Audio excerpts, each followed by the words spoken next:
Hi, this is Michael Buffer, and welcome to the BoxHard Podcast. Hello, everyone. This is Mikey Garcia. It's the monster from the swamps, Regis Rougarou Prograis. Hey, what's up? This is King Carlos Molina, former IBF world champ. This is Michael, the Bounty Hunter, 2012 Olympian and your people's champ. This is Charlie Edwards, flyweight champion of the world. This is Fast Eddie Chambers, and you're listening to the BoxHard Podcast with my main man, Joey Coastman.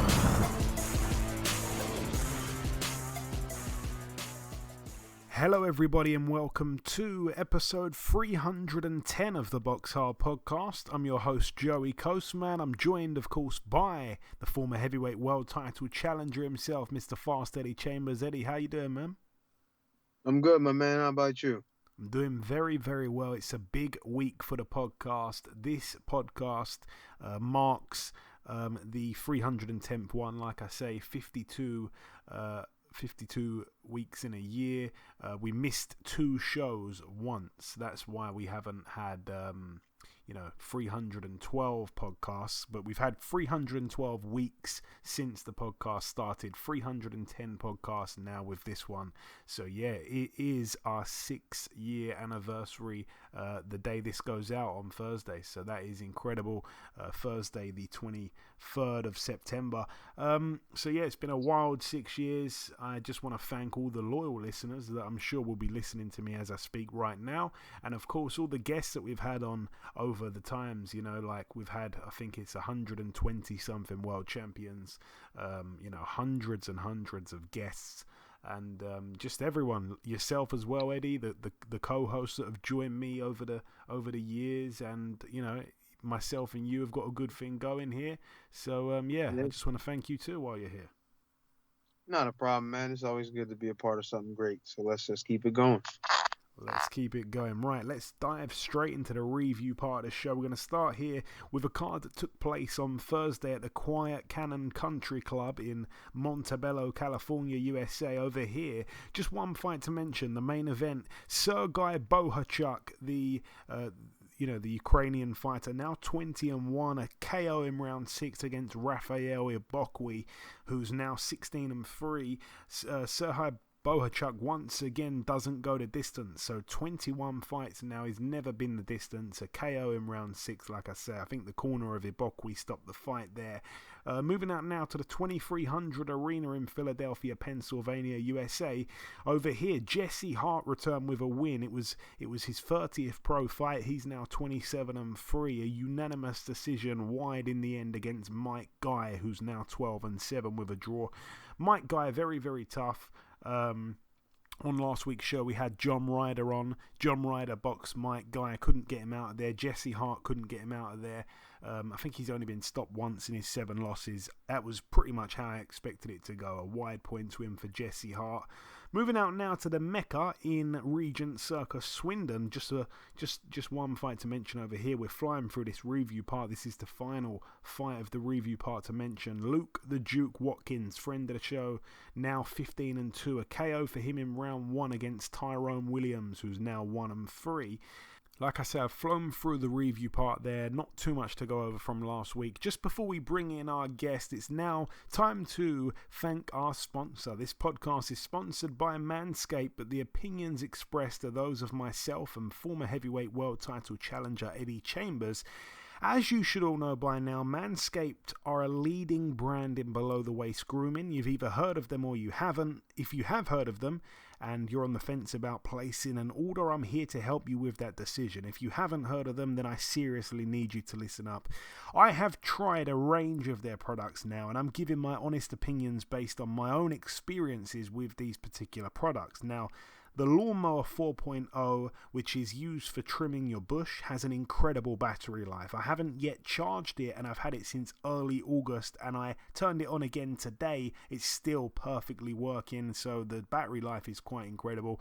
I also haven't come close to nipping myself with the blade. It glides and slides easily on all surfaces, leaving you in full control of how much hair you decide to remove down there. The ball deodorant, myself and Eddie are crazy about this. We've said it a few times. It smells incredible. I cannot praise this product enough. I use it every single day. The ball toner and refresher, if you give yourself a few sprays down there, it's a real confidence booster. I was giving it about 2 to 3 sprays at first. I love it so much. I'm now spraying it about 7 or 8 times. It is just unbelievable. The fragrance is long lasting. I've never smelled anything quite like it. They've got the Weed Whacker, which is a nose and ear hair trimmer. This works very well also. I myself have never used the nose and ear hair trimmer before, so it was my first time, and I really like the way this thing trims. Those 4 products I've just mentioned, the Weed Whacker, the Lawnmower 4.0, the ball toner and refresher, and the ball deodorant, are all products I've personally tried out. You do not have to buy all of them. You can visit manscaped.com and buy just one product if you wish. They've got a whole host of products on there and you can choose whatever you want. All products also come with a 30-day money-back guarantee, but if you do want everything I've just described, it all comes in one package. Yes, the Manscaped Performance Package 4.0.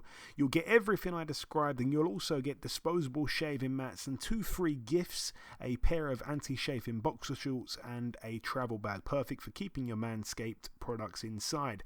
Please visit manscaped.com and use the promo code BoxHard, all one word, for 20% off and free shipping. And who knows, maybe you'll have people running back to your sack. You must all be fools if you haven't manscaped your balls. Ladies and gentlemen, please welcome the undefeated super lightweight contender, ranked number 1 in the world with the WBO. It is, of course, Mr. Jack Catterall. Jack, welcome back on the show, my friend. Oh, nice one, mate. Thank you very much. Good to be back. It's a pleasure to have you back. So we last spoke, believe it or not, back in July of 2018. It's been a good while. It was just before the O'Hara-Davies fight. Obviously, you won that fight, a good win. Since then, you've picked up another 3 wins. However, is it fair to say, Jack, that you hadn't really pushed on after that O'Hara-Davies win until this fight, of course, got made? Yeah, it's been a bit of a difficult one since then. Picked up the win against O'Hara, and that put me in the number 1 position with the WBO. And then since then, up until now, it's been it's been a difficult time. I've been in the gym since then, picked up a couple wins, probably not the fights that I wanted, that I certainly felt ready for, but ultimately we're here now. I've got the fight against Josh Taylor, and it's kind of like, I mean, you could say I was going to get me shot at the WBO title, but now I'm getting me shot at all the marbles, so it's come tenfold. But come December, I'll be ready to take it all. Yeah, and, you know, real boxing people have known about you for years. People used to always talk about you sparring Mayweather and Canelo. You're still undefeated all these years later. Obviously, you mentioned you've been ranked number 1 by the WBO for a long time. And as you say, you stepped aside to allow Taylor to fight Ramirez for the right to become undisputed. What did you make of their fight? And I'm sure you feel you did the right thing letting them fight. Now you've got a crack at all the belts. Yeah, there was always the risk of stepping aside and not getting the fight. I mean, we all know how it works in boxing. Taylor could have easily moved up and choose to fight one of the boys at 147. So there was always that risk going into this fight. But credit to Taylor, he kept his word, and we're here now. But sorry, I forgot the rest of the question. No, I was saying, obviously, you feel like you did the right thing allowing that to happen. And just tell me about their fight, what you thought about their fight. It was a great fight back in May. Yeah, brilliant fight. So you probably know I went out to watch the fight. I've been chasing that WBO belt. I've been to a few of the fights, even when Hooker had the fight, when he had the WBO belt. I made a point of going out there and watching the fights and chasing the title down, and then I went to watch the fight for all 4 belts against Taylor Ramirez, and a cracking fight. I thought Taylor boxed very well. There was stuff that I seen in the fight that I thought he could have done differently. Ramirez boxed really well. He had quite a bit of success, and then he kind of like the fight got turned on its head after one of the knockdowns, and Taylor kind of ran away with it. Ramirez stopped throwing the punches and stop doing the stuff that was working earlier on in the fight for him. But it was good to be there at the fight, live watching, and getting a feel for it. And what's your relationship like with Josh, Jack? I remember watching that, I think it was an IFL interview you did, and the interviewer FaceTimed Josh. It seemed friendly at times and then a bit awkward at others. Yeah, I wouldn't say that there's much of a relationship or anything there. I went out to watch Taylor Ramirez, and I was actually on my own. We're under the same management banner, and his team were quite welcoming. I spent time with his team before and after the fight. Josh invited us out after his win against Ramirez, but didn't choose to go out. I thought, you know what, he's earned the right to go and enjoy himself, so I'm guessing he went and did that. But I wouldn't say there's any bad blood there, any real friendship. It's a business. The fight was easily made with us both being under MTK. And it's just a job for me, I think. I don't think we'll ever be ringing each other up, going for a drink, catching up, but I don't think there'll be any nasty words spoken. We've both got a job to do. Josh knows what he's got to do, and I know what I've got to do, so we'll touch gloves December 18th and let the fist do the talking. And December 18th is the day. Obviously, it takes place in Glasgow. How do you see the fight unfolding, Jack? Because Josh, he's a guy that some people struggle to see a weakness. You know, he's a big puncher. He's got good feet. He can fight on the inside and the outside. He seems to be a good body puncher with a good chin. Do you see a weakness in him? What do you feel you have over him? Of course.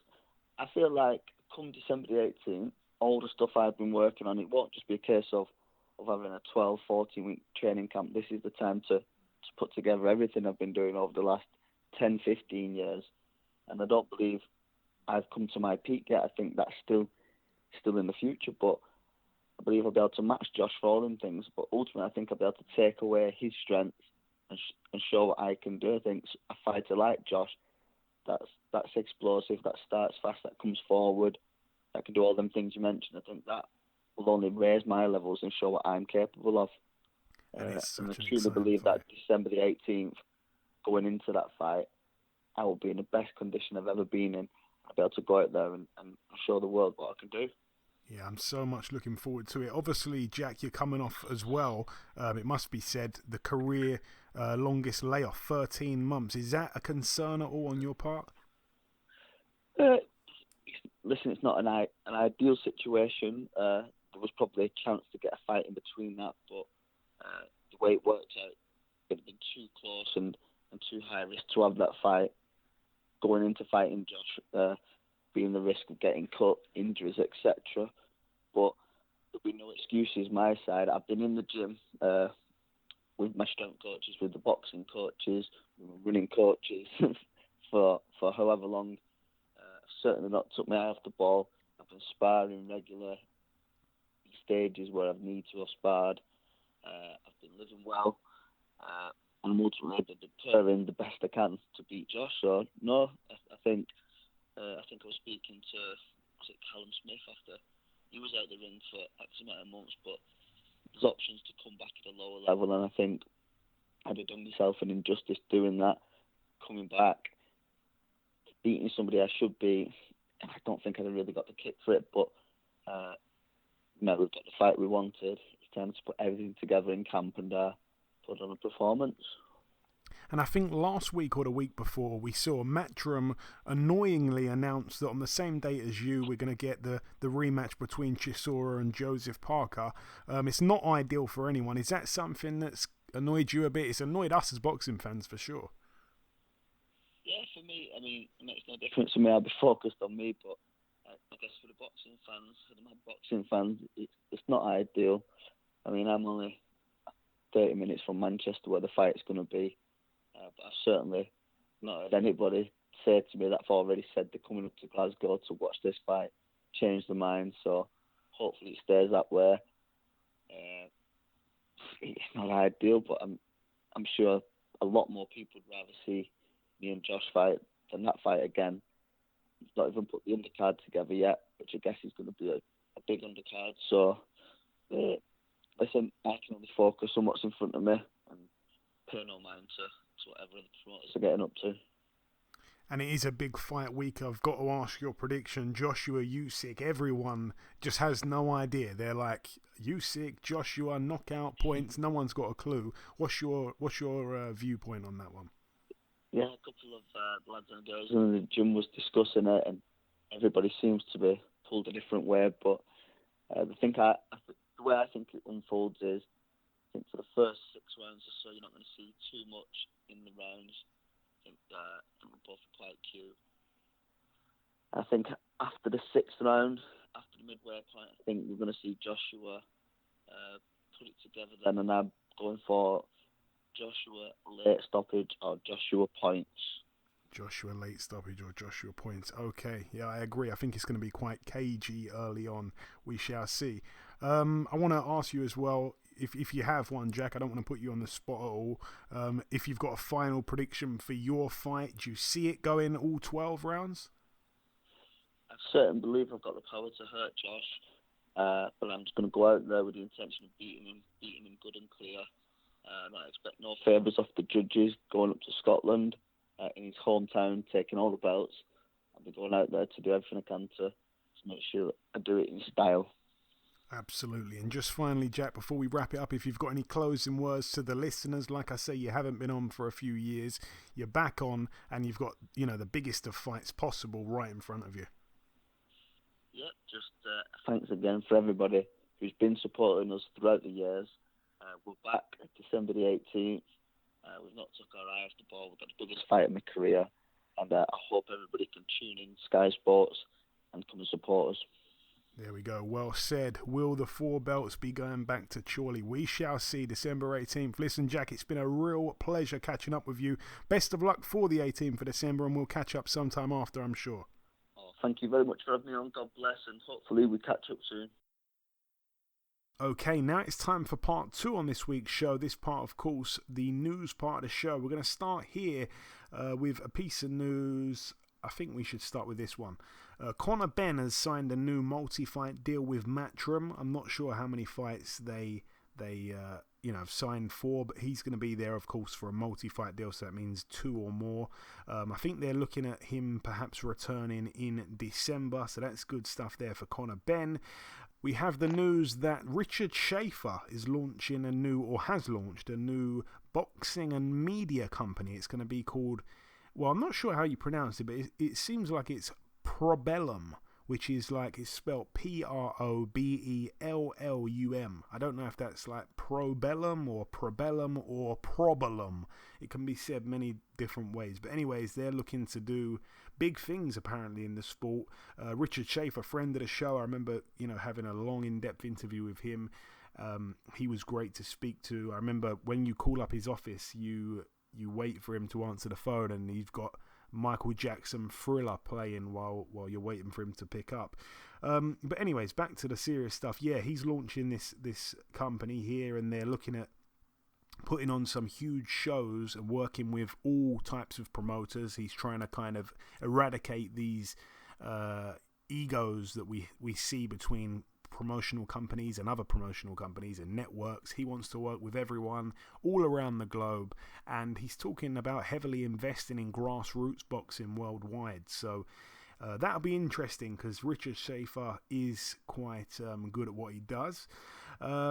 Elsewhere, there's been a fight announced for the Fury Wilder 3 undercard. We've got Julian Williams taking on Vladimir Hernandez, so that one should be interesting there. And also we have Edgar Berlanga versus Marcelo Caceres. That is on the undercard as well. Anthony Joshua has signed a new deal this week with Matchroom, and it's a career-long promotional deal. So that means he will finish his career with Matchroom Sports, the place he started, the same promotional team he started with. So him and Eddie Hearn sticking together from the first hurdle right to the last. And in other news, it's a fight that's been added to the Dillian White undercard on October 30th. We will see Lucas Big Daddy Brown travel to the UK to take on Alan the Savage Babbage. So all the best to Lucas Brown there, friend of the show. But it's a tough ask, and after losing last time out, I think it was to a rugby player, it doesn't look good. I don't think many people giving him a chance there. So let's move on now to the preview part of the show. We're going to start here with a card that takes place later today in the Centre Videotron in Quebec City, Canada. Over here we have Arslanbek Makhmudov, 12-0. He gets in with Erkan Tepe, 21-3. I remember Tepe knocking out David Price, and then I think subsequently failing a drugs test, and I don't think he was really given a proper ban.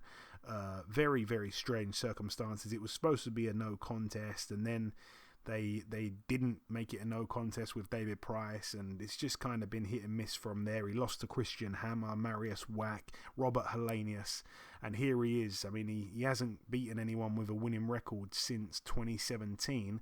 And yeah, gets in with Makhmudov, who of course is coming off a couple wins, couple decent wins. He beat Jonathan Rice, he beat Sam Peter, former opponent of Eddie Chambers here. But yeah, very good amateur was Makhmudov, boxed in the WSB, stuff like that. So yeah, that should be quite interesting. He's got 12 KOs as well, so I wouldn't imagine that's going to be a quick fight. A long fight. Moving out now to Pátzcuaro in Michoacán, Mexico. Over here, friend of the show, former IBF super welterweight world champion Carlos Molina, 37-12 with 2 draws in a 10-rounder here against Juan Carlos Reygosa, who's 17-17 with 3 draws. Molina having his first fight since losing in Coventry to Sam Eggington. It's a rematch, by the way, between Molina and Reygosa. I think they boxed 1 or 2 years ago. So all the best to Carlos there, very good friend of mine. Moving out now to Germany, one fight to mention over here. Avni Yildirim, 22-4, having his second comeback fight after losing to Jack Cullen. He's in an 8-rounder against Dominic Ameri, who's 14-21. He's been very, very active, Yildirim. I think he's boxed in 3 months in a row. I think July, August, and now September here. Moving out now to Spain. One fight to mention over here. Former middleweight king Sergio Martinez, 53-3 with 2 draws in a 10-rounder against Britain's very own Brian the Lion Rose, 32-6 with a draw. Brian Rose, friend of the show. I really hope he can do it. It's quite a big step up for Sergio Martinez in terms of his return in opposition. He hasn't really boxed anyone since he's made this unexpected comeback. And Brian Rose, sometimes he's been awful, but then I think it was the fight he had against, who did he box? Did he box? I think he boxed Fitzy. I'm sure he boxed Fitzy. I need to go check that now. No, he boxed Anthony Fowler. Yeah, and he gave him a hard fight. I know I was mixing Anthony Fowler up there with with Scott Fitzgerald, which is a crime over here in the UK. But yeah, he looked quite good in that Anthony Fowler fight, despite losing the fight. Since then he's had the one fight, because that was 2 years ago. Since then he's had the one fight, it was back in March, and it was in Spain, and now he's back in Spain, like I say, taking on Sergio Martinez on Martinez's very own promoted card. So all the best to Brian Rose. And the final card to mention, it's the big one, Tottenham Hotspur Stadium in London. Let's start with the undercard. We have Campbell Hatton, 3-0. He's stepping in with Sonny Martinez, who's 2-4. That's over 6 rounds there. I think that's the first time Campbell Hatton has boxed for 6 rounds. Still in search of the first knockout win of his career. We have Maxim Prodan, 19-0 with a draw. The Ukrainian fighter that has nationality in Romania but lives in Italy. Very strange. He's got 15 KOs. He steps in with Florian Marku. This fight's been pushed back a couple times, I believe. That should be quite good. It's always good to see Marku fight. That one's for the IBF International Welterweight title. We've got Callum Smith, 27-1.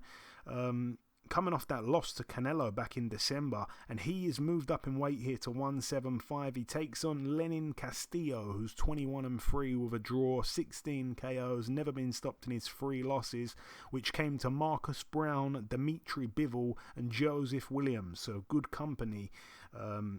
Everyone he's boxed, real good fighters there. So yeah, Callum Smith, can he get a stoppage? I don't know. It's going to be interesting. We've got Lawrence Okoli making his first defense of his WBO Cruiserweight World title. He takes on Dylan Prazovic, who is from Montenegro. He's got 12 KOs himself. Could be interesting. Haven't seen anything of Prazovic. I'm not gonna kid you there. And the main event, Anthony Joshua, 24-1, defending the WBA, IBF, IBO and WBO heavyweight world titles against the undefeated former cruiserweight king, Alexander Usyk. 18-0 Usyk, 13 KOs. Obviously Anthony Joshua, like I say, 24-1, 22 KOs. I'm going to come to you straight away, Eddie, because I feel like you're going to make a better case than me anyway, and I will steal some of what you've said and form my own case afterwards. So what do you think about this tremendous fight that we're all very excited for? Well, in this fight, I haven't really seen who did we see beside, big southpaw. We talk about southpaw. Who did we see? I think it was Charles Martin. Charles Martin. There you go. Charles Martin was the only one that I remember seeing him fight, and he made quick work of that. So it's kind of hard to determine whether or not in an extended period he would be bothered by a southpaw or not. I'm not sure. You know what I mean? It's hard to say. But with Usyk, and his cutesy footwork and style. I mean, he's not really flashy necessarily, but he does have a way about his footwork and just his foot pressure and a lot of feints, a lot of, kind of like in a Tyson Fury kind of way to a little bit with a lot of, foot feints and head feints and things like that. He can make it an interesting fight for sure, but it's just how willing will he be to get into a firefight with Anthony Joshua. Obviously, I would be, pretty ridiculous to even think that he would do it. I would figure he would probably lean more toward boxing and trying as much as he can to use the southpaw advantage. Most of the time, though, when I'm looking at Usyk, he's a 6'3" southpaw, right? He generally uses range well. You understand what I'm saying? Now, he generally uses range well, like I said, the feints and all that. So I'm looking at that and I'm saying, how does he do that with Anthony Joshua? I mean, I've seen a guy slightly shorter than Joshua in Joseph Parker kind of use counterpunching and things like that to kind of have some success at times with Joshua. But here, I think the size difference is a little bit bigger, a little bit more. And remember, Usyk is now coming from cruiserweight. And those guys still punch and everything, and the pace is faster. So what I think that he should probably try to do is like up the pace with Joshua. You know what I mean? Keep him turning, and keep busy, keep him turning, and try to get the left hand down the pike, but just keep him busy, keep him always on guard. I noticed that when Joshua fights smaller heavyweights, like even with he wasn't a southpaw, but even with Povetkin, sometimes that being shorter is not necessarily the worst advantage for you. I mean, the worst situation for you when fighting Joshua.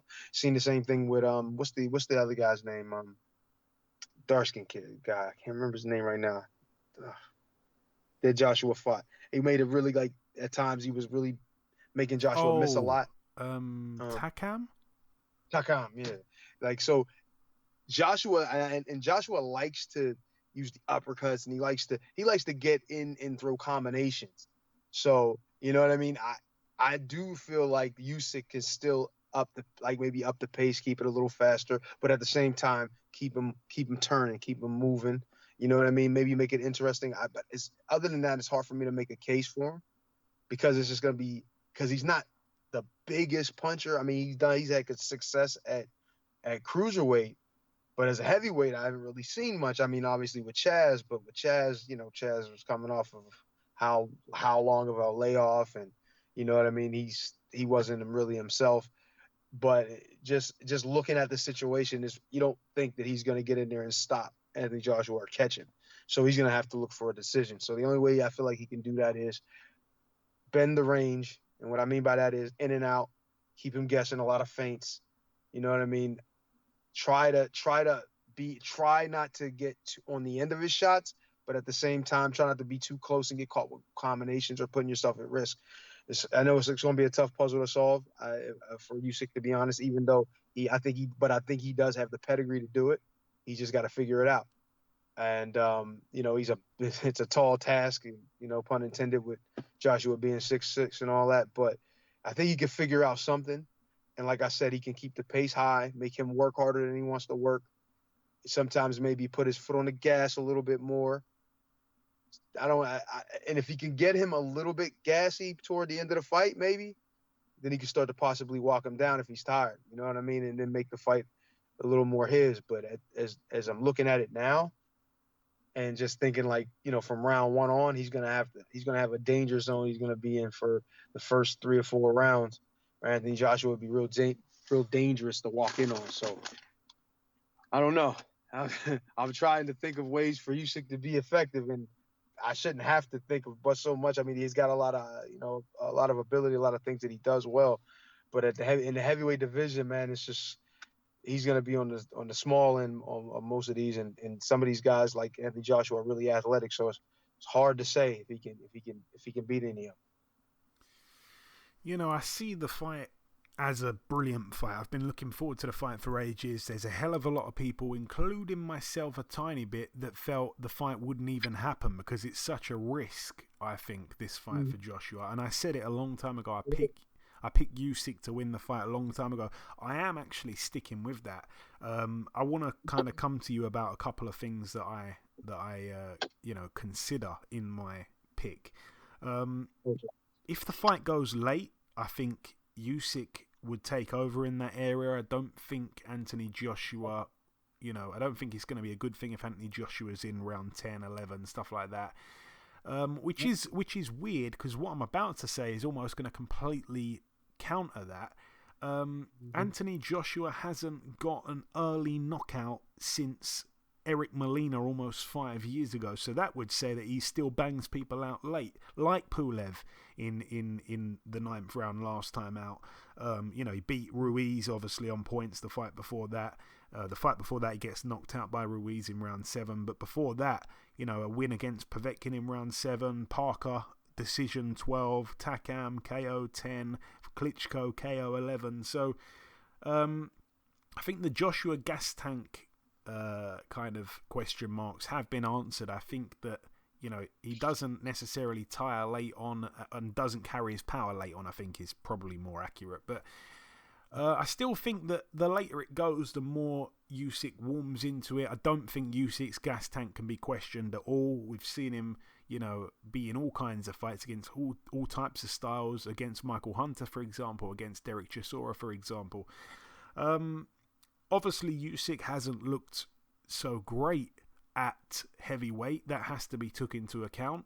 The Chisora fight was very, very, was quite hairy for him. And a lot of people were surprised by that. However, Chisora has that style. If he's bang up for a fight, it gives anyone in the world a hard fight. Dillian White will tell you that one. I just can't see Anthony Joshua knocking Usyk out, Eddie. And that is something I have tried to envision for a while. I just can't see him knocking him out. And I certainly can't see it early on. Like I say, it's almost been 5 years. I can't see him knocking Usyk out in like 4 or 5 rounds or anything like that. I think it goes late. And because it goes late, I think Usyk will take over. Just experience-wise, he's got such a deep pedigree amateur in terms of being an amateur, much deeper than Joshua. I just think he's a box of tricks. I think he's going to bamboozle AJ at times. I think it's going to be a chess match early on. I think the mid-rounds are going to be very, very, very important for both guys. But I just think Usyk will take over. I'm not sure if he's going to get the decision, mind you. I'm all over the place with this. But I do think if I had to be pushed, I think I'm leaning towards a Usyk points win. Again, I'm not sure if they're going to give it to him. But I can also see, I'm finding it easier to see Usyk getting the stoppage than Joshua getting the stoppage. Late on. Yeah, late on. Yeah, I can see like a round 10, round 11 kind of stoppage. You know, I don't know. When you've seen, I've never seen Usyk hurt. I've never seen him down. When you've seen what happened to Joshua against Ruiz, and you just know how, for example, Usyk looked against Tony Bellew, I don't know. You can see it happening again. But then again, Anthony Joshua's not Tony Bellew. You know, he's much bigger and stronger. I just don't know. I can see. I don't know, but it's weird. I can see the stoppage for Usyk much more than I can see the stoppage for Anthony Joshua. But my final prediction is a Usyk win on points. I think I'm going to say. I think it does go the distance. I really do. I think it goes the distance. You know what? I don't dislike what you're saying, Joe, and actually sounds really intelligent. Makes sense. But I can tell you from experience, I never see myself hurt or dropped or anything like that in a fight until I got to Vladimir. You understand what I'm saying? And just as easy as it's very difficult to see because you've never experienced that level. Now, of course, he's experienced the level of boxing ability in front of him that he will with Anthony Joshua. Not saying that Anthony Joshua is not a good fighter, but he's just experienced it with other fighters. You know what I mean? And he's probably experienced possibly a higher level, but not this big of a guy. Pause. You understand?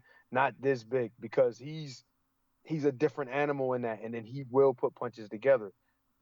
Who's to say he doesn't get a couple off that land clean? Then we'll really see what Usyk's chin is like. Now, if he has that granite type chin and he keeps coming, then I'm in complete backing your pick in this fight, because I do see a possibility of, if it gets late and Joshua starts getting a little tired, I don't see him being in the same position as, say, Vladimir Klitschko, where he's older. You know, his time is coming to an end, and he's still got a lot of power, but just not enough defensive awareness to stay in the fight. And when Joshua picked it up at the end of the fight with Klitschko, he just didn't have enough left to fight him off. You know what I'm saying? He did all this fighting him off early in the fight, and it just didn't work out for him at the end. But with Usyk, he's gonna be there. I do agree with that. I feel like if he gets past those first 5-6 rounds without any catastrophic, knockdowns or pain or get hurt or anything like that, I think I do honestly agree that there's a possibility that he can not only take a points win, but maybe a late on stoppage, because he's gonna be there. He's gonna be foot feinting him. He's gonna be pressing him, and that's what I'm saying. He's gonna have to do that. But he's gonna have to walk through a lot of crap. You know what I mean? It's gonna be a hurricane of crap he's gonna have to walk through, and from Anthony Joshua, I would imagine, if Anthony Joshua is like he should be, and if he's in a move to box, kind of like what he did with Ruiz, but a little more active, because he's gonna have to be, I think, with Usyk, because Usyk is definitely, if I know what I'm talking about, which I may not, Usyk's going to be a lot busier with his movement. Not necessarily throwing 1,000 punches, but I feel like he's going to be a lot busier with his movement. If he's going to press Joshua and Joshua's going to be on the back foot, he's going to press him with a lot more feints. Kind of like what if Tyson Fury was to fight Joshua, he would have a lot of foot feints, a lot of up and down feints, shots going up and down, just confusing them and where they're coming from. And I think that's a similar thing that's going to happen in this fight. I just don't know how effective Usyk will be able to be in the long term.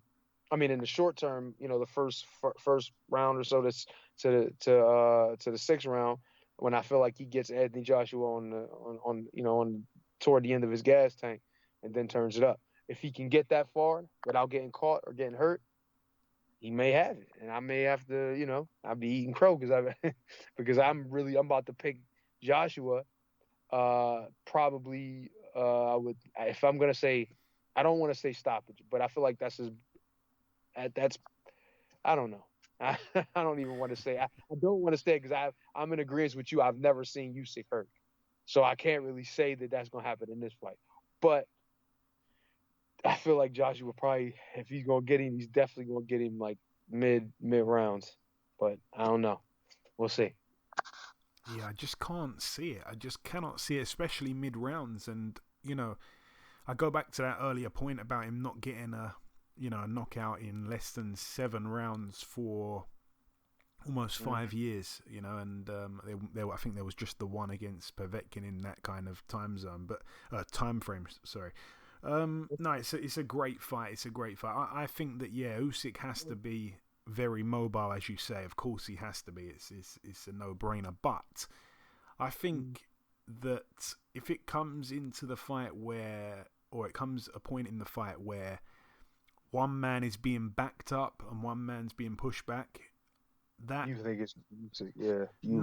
That's what I mean. I think if you allow Anthony Joshua to push you back and bully you, the writing's almost on the wall.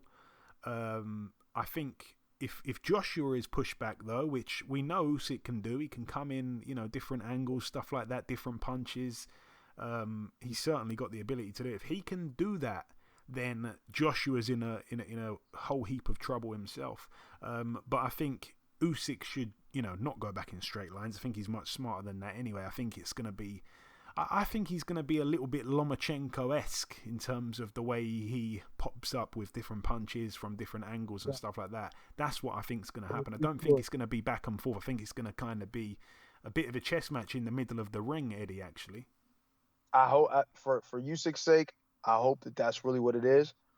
But this is why, and I'm going to give you a reason why I said I hope he doesn't get caught with anything that even wobbles him, because then that's going to force Anthony Joshua to say, well, let me get this guy the hell out of here as soon as I can, and then he might succeed. And the reason why I'm saying that is because Anthony Joshua will be a combination puncher if he sees you hurt. If he sees any little flicker of you being hurt, he's going to turn that thing up to 1,000. And that's what we've seen with Andy Ruiz, but that's exactly why he got stopped with Andy Ruiz. I don't think that Usyk is the puncher that Andy Ruiz is, so I don't know that he can make him pay quite as big a price that early as what Andy Ruiz did.